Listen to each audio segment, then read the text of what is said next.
मुंबईमधून नवी मुंबईच्या नेरूळमधील शनी मंदिरात ब्रह्मकलशोत्सव साजरा करण्यात येतोय। 13 वर्षांनी हा उत्सव साजरा करण्यात येतो। हजारो भक्तांनी मंदिरात येऊन दर्शन घेत यावेळेला महाप्रसादाचा लाभ देखील घेतला। हा उत्सव 7 दिवस सांस्कृतिक कार्यक्रमांचं आयोजन या उत्सवाच्या निमित्तानं करण्यात आलंय। 27 जानेवारीला रथोत्सव साजरा करण्यात येणार आहे। यावेळेला भाविकांनी सहभागी होण्याचं आवाहन मंदिराचे संस्थापक अध्यक्ष संतोष शेट्टी यांनी केलंय।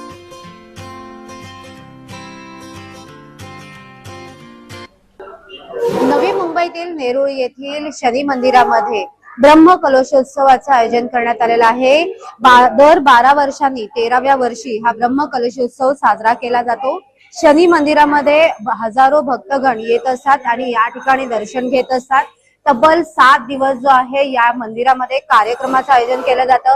विविध सांस्कृतिक कार्यक्रम असतील, पूजा असेल, होम हवन असेल, त्याचबरोबर महाप्रसाद असेल, असे विविध कार्यक्रम या ठिकाणी राबवले जातात। 7 दिवस भक्तगण या ठिकाणी मनोभावे येऊन श्रद्धा करताना आपल्याला पाहायला भेटतात। एकूणच भक्तांमध्ये जे आहे ते आनंदाचं वातावरण आपल्याला पाहायला भेटतं आणि 7 दिवस झाल्यानंतर जे आहे ते रथोत्सवाचं आयोजन करण्यात येतं। एकूणच हे जे शनी मंदिरामध्ये ब्रह्मकलशोत्सव साजरा करण्यात येतोय, यामध्ये भक्त मोठ्या संख्येने आपली उपस्थिती दर्शवत असून आनंदाचं आणि भक्तिभावाचं वातावरण जे आहे ते या ठिकाणी आपल्याला पाहायला भेटतंय। कविता लोखंडे, जय महाराष्ट्र, नवी मुंबई।